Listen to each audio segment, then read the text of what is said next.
Class मैंने आपको जो है एसेक्सुअल मेथड्स बताए थे, जिसमें मैंने आपको बाइनरी फ्यूजन, बडिंग और रीजनरेशन और फ्रैगमेंटेशन, ये 4 चीज़ें बताई थी। एक बार मैं इसका रिवीजन दे देती हूँ। फिजन मतलब the breaking of one cell into two, that we call the fission. जैसे कि अमीबा और पैरामीशियम में आपको देखना पड़ेगा कि इसमें एक जो सेल होती है वो एक सेल यूनिसेलुलर ऑर्गेनिज्म होती है, तो इनकी जो एक सेल होती है वो 2 में डिवाइड हो जाती है। ठीक है, that we call the fission, binary fission. Multiple fission में क्या होता है कि इसमें एक सेल जो है वो बहुत सारे सेल्स पे डिवाइड हो जाती है। ठीक है, जैसे कि इसका एग्जाम्पल है मलेरियल पैरासाइट प्लाज्मोडियम। ठीक, थर्ड प्रोसेस था इसमें फ्रैगमेंटेशन, जिसमें मैंने आपको बताया था कि जो स्पाइरोगायरा और इस तरीके की एल्गीज होती हैं, फिलामेंटियस एल्गीज होती हैं, इनमें जो है इनमें जो ये जो है अपने आपको टुकड़ों टुकड़ों में डिवाइड कर लेती हैं, फ्रैगमेंट्स में डिवाइड कर लेती हैं। फिर हर एक फ्रैगमेंट जो है एक इंडिविजुअल में ग्रो कर जाता है। ठीक, रीजनरेशन में क्या था कि बॉडी का कोई भी पार्ट होता है वो उसमें अगर वो टूट के बॉडी से अलग हो गया है तो वो एक अपने आप को एक न्यू इंडिविजुअल में ग्रो कर लेगा। जैसे कि इसका एग्जाम्पल था प्लानेरिया। ठीक, बडिंग में क्या था कि हाइड्रा में था, जो हाइड्रा में जो ग्रोथ होती है एक स्मॉल आउट ग्रोथ निकलने लगती है, बड टाइप की निकलने लगती है। और ये बड जब बड़ी हो जाती है तो वो अपने पेरेंट बॉडी से डिटैच हो जाती है, टूट के निकल जाती है और फिर उसी तरीके से इंडिविजुअली ग्रो कर जाती है प्रॉपर्ली। तो इसको हम क्या कहते हैं, बडिंग प्रोसेस। आज हम पढ़ने वाले हैं वेजिटेटिव प्रोपोगेशन। देखिए रिप्रोडक्शन के 3 मोड्स होते हैं, एक एसेक्सुअल, वेजिटेटिव और सेक्सुअल रिप्रोडक्शन। अभी तक हमने एसेक्सुअल मेथड्स पढ़े हैं, अब आज हम वेजिटेटिव प्रोपोगेशन पढ़ेंगे। वेजिटेटिव प्रोपोगेशन में क्या होता है, बेसिकली आपको प्लांट्स में देखने को मिलेगा। इसमें क्या होता है, प्लांट्स की जो भी पार्ट्स होते हैं ना वो अपने आप को ग्रो करवाते हैं न्यू इंडिविजुअल प्लांट्स में। मतलब अभी तक तो आप यही जानते हो कि जो प्लांट्स होते हैं उनमें सीड्स होते हैं जिनके थ्रू जो है न्यू प्लांट जनरेट होते हैं। बट कुछ प्लांट्स ऐसे भी होते हैं कि वो अपने दूसरे बॉडी पार्ट्स के दूसरे अपने पार्ट्स के बॉडी के हिस्सों से जो है वो एक न्यू प्लांट्स में ग्रो कर सकते हैं। तो वो प्लांट जो कि अपने आप को दूसरे अपने बॉडी के हिस्सों से दूसरे न्यू प्लांट्स में ग्रो कर सकते हैं, इस तरीके के मेथड्स को हम क्या कहते हैं, वेजिटेटिव प्रोपोगेशन। ठीक, अब हम देखते हैं कि प्लांट्स के बेसिक क्या पार्ट्स होते हैं। रूट्स हैं, शूट हैं, ब्रांचेस हैं, लीव्स हैं, है ना। तो इनसे ही जो प्लांट्स, इन पार्ट्स से ही जो नए प्लांट जब जनरेट हो रहे हैं तो उसे हम क्या कहेंगे, वेजिटेटिव प्रोपोगेशन। तो देखते हैं इसमें कौन कौन से ऐसे प्लांट्स हैं और वो किस तरीके से ग्रो कर रहे हैं। ठीक, तो पहला है now let's start with the reading. There are many plants in which parts like the roots, stems and the leaves develop into new plants under appropriate condition. बहुत सारे ऐसे प्लांट हैं जो कि अपने पार्ट्स जैसे कि रूट है, स्टेम है और लीफ से एक न्यू प्लांट में ग्रो कर जाते हैं जब उन्हें एक एप्रोप्रिएट कंडीशंस मिलती हैं। Unlike in most animals, plants can indeed use such a mode for reproduction. जैसे एनिमल्स कुछ अगर को बियॉन्ड बात करें तो जो प्लांट्स होते हैं वो इस तरीके के मोड ऑफ रिप्रोडक्शन को ही अपनाते हैं। This property of vegetative propagation is used in method such as layering और grafting to grow many parts like sugar cane, roses और grapes for the agriculture purposes. इसमें जो है ये जो प्रॉपर्टी होती है प्लांट्स की वेजिटेटिव प्रोपोगेशन की, उनको हम लेयरिंग और ग्राफ्टिंग जैसे जो मेथड्स हैं उनमें हम यूज़ करते हैं ताकि हम जो है प्लांट्स जैसे कि शुगर केन है, रोज़ हैं, ग्रेप्स हो, इनको एग्रीकल्चर पर्पस के लिए ग्रो कर सकें। Plants raised by the vegetative propagation can be flowers and fruits earlier than those produce from seeds. जो प्लांट जो है ये वेजिटेटिव प्रोपोगेशन से बड़े होते हैं उनमें जो है फ्लावर्स और फ्रूट्स आ सकते हैं जो कि जो है अपने सीड्स के थ्रू प्रोड्यूस होते हैं। Such method also make possible the propagation of plants such as banana, orange and jasmine that have lost the capacity to produce seeds. तो ये जो है टेक्निक ये उन प्लांट्स के लिए बहुत ही अच्छी है जो प्लांट जिनमें सीड्स प्रोड्यूस नहीं होते हैं। जैसे कि बनाना है, ऑरेंज है, रोज़ है, जैस्मिन है, इनमें सीड्स प्रोड्यूस नहीं होते, तो ये जो है अपने बॉडी पार्ट्स के थ्रू ग्रो करते हैं। Another advantage of vegetative propagation is that all plants produced are genetically similar enough to the parent plant to have all its characteristics। दूसरी चीज़ ये है कि इसमें जो प्लांट्स जो होते हैं ग्रो करते हैं वेजिटेटिव प्रोपोगेशन के थ्रू, इनकी जो जीन्स होते हैं वो सिमिलर होते हैं जैसे कि उनके पेरेंट प्लांट्स के जीन्स होते हैं, और वही सारी सेम कैरेक्टरिस्टिक्स इनमें प्रेजेंट होती हैं। ठीक है, देखिए एक एक्टिविटी दी हुई है, इन्होंने क्या किया है, एक पोटैटो लीजिए, उसकी सरफेस को ऑब्ज़र्व कीजिए, देन पोटैटो को छोटे छोटे पीसेस में काट लीजिए और इन पोटैटो को एक कॉटन की ट्रे में लीजिए, उसमें कॉटन को वेट कर लीजिए, यानी रुई को वेट करके उसमें इन हिस्सों को, पोटैटो के पीसेस को उन पर रख दीजिए। यह ध्यान रखिए क्योंकि इन जो पोटैटोज़ हैं उनके ऊपर बर्ड्स प्रेजेंट हो। Observe the changes taking place in this potato peace over the next few days. In changes को नेक्स्ट फ्यू डेज़ तक नोटिस करिए। ये ध्यान रखिएगा कि जो कॉटन है वो मॉइस्चर रहे, मतलब उसमें हल्का फुल्का, मतलब वो गीली सी रहे। Now which are the potato species that give rise to fresh green shoot and fruits. अब उसमें देखिए कि किन पोटैटोज़ के पीसेस में शूट्स और रूट्स जो है वो ग्रो हो रही हैं। Similarly, buds produce in the notches along the leaf margins of bryophyllum fall on the soil and develop into the new plant। ये आप जो लीफ देख रहे हो ये ब्रायोफिलियम की लीफ है। इसमें क्या होता है, जैसे ये लीफ जो होती है वो अपने प्लांट से गिर के नीचे ज़मीन के कांटेक्ट में आती है, तो उसकी जो मार्जिन्स हैं, जो किनारे हैं, वहाँ पे छोटे छोटे प्लांट जो होते हैं वो ग्रो करने लगते हैं और जिनसे कि एक न्यू प्लांट डेवलप हो जाता है। ठीक, तो ये मैं जो कह रही हूँ आपका पोटैटो वाला एक्सपेरिमेंट, अगर आप में से कोई इंटरेस्टेड हो तो इस एक्सपेरिमेंट को करके मुझे इसकी पिक क्लिक करके भेजिएगा। ठीक है, तो ये एक तरीके की एक्टिविटी हो गई और एक्सपेरिमेंट भी हो जाएगा। फाइन।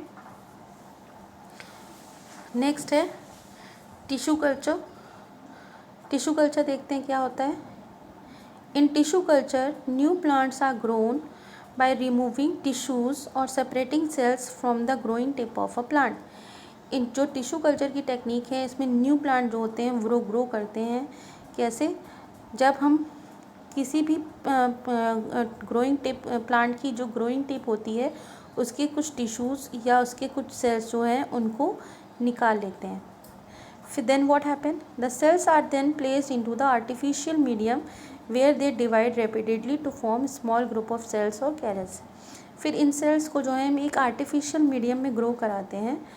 आर्टिफिशियल मीडियम यानी कि वो मीडियम जो कि प्लांट्स की ग्रोथ के लिए सहायक होते हैं, जिनमें न्यूट्रिएंट्स मिल रहे होते हैं। तो ऐसे मीडियम में हम प्लांट्स के उन सेल्स को रख देते हैं ताकि वो ग्रो करें, और वो जब ग्रो करते हैं तो वो ग्रो करने के बाद वो सेल्स का एक गुच्छा बना लेते हैं जिसको हम क्या कहते हैं, कैलस।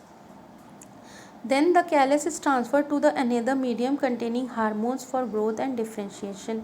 फिर उस कैलस को जो है हम दूसरे मीडियम में ट्रांसफ़र कर देते हैं जिनमें हमने हार्मोन्स ऐसे हार्मोन्स जो हैं डाले हुए हैं जो कि उनकी ग्रोथ और उनकी सेल डिवीज़न की प्रोसेस को स्पीड अप करते हैं, बढ़ाते हैं। The plantlets are then produced in the soil so that they can grow into the mature seeds. ये जो प्लांटलेट्स होते हैं उनको फिर जो है सॉइल में ट्रांसफ़र कर दिया जाता है ताकि वो एक मैच्योर प्लांट में ग्रो कर सकें। Using tissue culture many plants can be grown from one parent to disease free condition. Tissue culture की टेक्निक की वजह से हम बहुत सारे प्लांट्स को जो है डिजीज़ फ्री कंडीशंस में ग्रो कर सकते हैं। ये जो टेक्निक है वो जनरली जो है ऑर्नामेंटल प्लांट्स जो होते हैं ना, जो शादी ब्याह में जो फ्लावर्स होते हैं सुंदरता के लिए जो होते हैं, उस तरीके के प्लांट्स में हम यूज़ करते हैं। ठीक, तो यहाँ तक आप सबको समझ में आया। नेक्स्ट है आपकी spore formation. Even in many simple multicellular organism specific reproductive parts can be identified. अगर हम सिंपल मल्टीसेलुलर ऑर्गेनिज्म को देखेंगे तो उनमें भी हमें कुछ स्पेसिफिक रिप्रोडक्टिव पार्ट्स देखने को मिलेंगे जिनको हम पहचान सकते हैं। The thread like structure that develop on the bread in activity 8.2 above are the hyphae of the bread mount. जो ब्रेड पे मैंने आपको बताया था ना, जो फफूंदी लग जाती है, थ्रेड लाइक स्ट्रक्चर जो होते हैं, वो क्या है, एक तरीके से उस फफूंदी की यानी कि राइजोपर्स की हाइपी हैं। ठीक है, ब्रांचेस हैं या कह लीजिए कि जहाँ पे माइसीलियम है, group of mycelium is form the hyphae. On the they are not reproductive part, but वो रिप्रोडक्टिव पार्ट्स नहीं है। On the other hand the tiny blob on a stick structures are involve in the reproduction. इसके अलावा एक जो है आपको एक छोटे छोटे स्ट्रक्चर्स दिखेंगे जिन पे एक छोटे छोटे से गोल ब्लॉब टाइप के स्ट्रक्चर देखने को मिलेंगे। इन स्ट्रक्चर्स में क्या होते हैं, सेल्स प्रेजेंट होते हैं और स्पोर्स प्रेजेंट होते हैं। That can eventually develop into a new Rhizopus individual, जो कि जिनके अंदर ये क्षमता होती है कि जब उन्हें फेवरेबल कंडीशन मिलती हैं तो वो एक न्यू राइजोपस के प्लांट्स में राइजोप्लस के इंडिविजुअल में ग्रो कर सकें। ठीक है, the spores are covered by thick walls that protect them until they come into contact with the another moist surface and they can begin to grow। ये जो स्पोर्स होते हैं, इनकी जो वॉल्स होती है बहुत ही ज़्यादा थिक होती है ताकि वो उनके अंदर का जो प्लांट है या जो भी चीज़ें हैं, जो अंदर का स्ट्रक्चर है, वो सेफ़ रह सके। और जब वो किसी मॉइस्ट सरफेस यानी मॉइस्ट सॉइल की सरफेस में गीली मिट्टी के संपर्क में आते हैं तो वहाँ पे वो सेटल डाउन होके ग्रो करने लगते हैं। देखिए, स्पोर्ट्स का आपको डायग्राम में भी दिखाया गया है। आपने बुड्ढी की बाल तो देखी होंगी ना, उसमें देखा है ब्लैक ब्लैक कलर के स्पोर्ट्स, वो उड़ते रहते हैं। फिर वो जब वो कहीं अगर वो सेटल डाउन हो जाएंगे, उनको फेवरेबल कंडीशन मिल जाएगी तो वो एक उस न्यू प्लांट में ग्रो कर जाएंगे। ठीक है, that we called the sports formation. All the modes of reproduction that have discussed are so for allow new generation to be created from a single individual and this is known as asexual reproduction. जितने भी modes of reproduction अभी तक हमने discuss किए हैं, ये new generation को एक सिंगल इंडिविजुअल के थ्रू ही ग्रो करवा रहे हैं, इसलिए इसे हम एसेक्सुअल रिप्रोडक्शन कहेंगे। ठीक है, एसेक्सुअल रिप्रोडक्शन में मैंने आपको पहले स्टार्टिंग में बताया था, in this reproduction only single parent is required, they are the exact carbon copies of their parent. ठीक है, तो ये थे सारे एसेक्सुअल रिप्रोडक्शन के मेथड्स। ठीक है, एक बार इसके क्वेश्चन देख लेते हैं क्या है। पहला क्वेश्चन है, how does binary fission differ from the multiple fission. तो मैंने आपको बताया बाइनरी फिजन मैंने cell get divide into the 2 cells, whereas in multiple one cell get divided into many cells and give the examples also। ठीक, next question है, how will an organism be benefited if it reproduce through the sports. अगर कोई organism sports के through generate हो रहा है तो वो किस तरीके से बेनिफिटेड है। तो इसका आंसर ये है,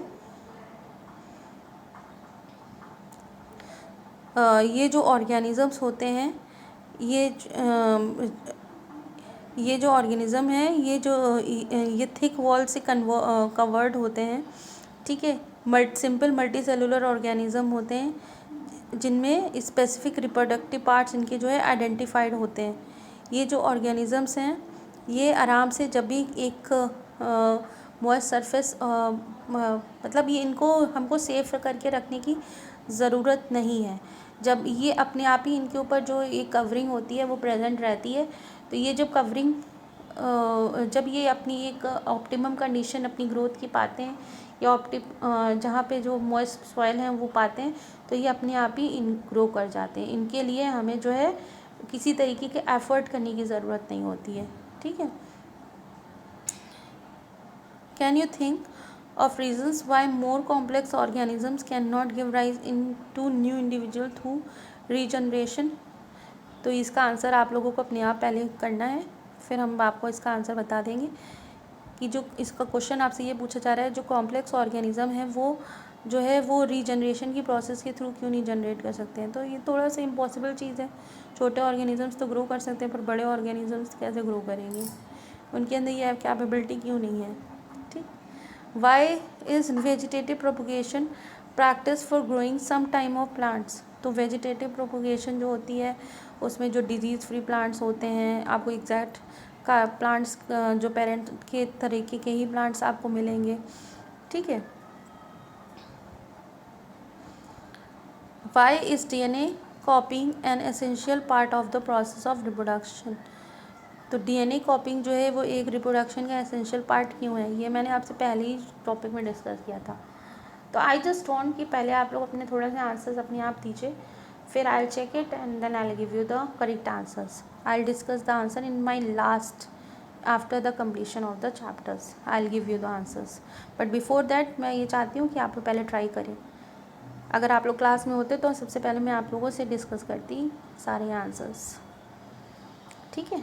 तो आई होप कि अगर आप लोग पहले अपनी आंसर्स करके मुझे दिखाइए, फिर मैं देख के फिर मैं आपको क्लियर आंसर्स लास्ट में दे दूँगी, ठीक है, so that you can tally your answers और match your answers with my answers, fine. चलो that's all for today. Revise the topic in my next video. I start with the sexual reproduction, ठीक, fine, thank you.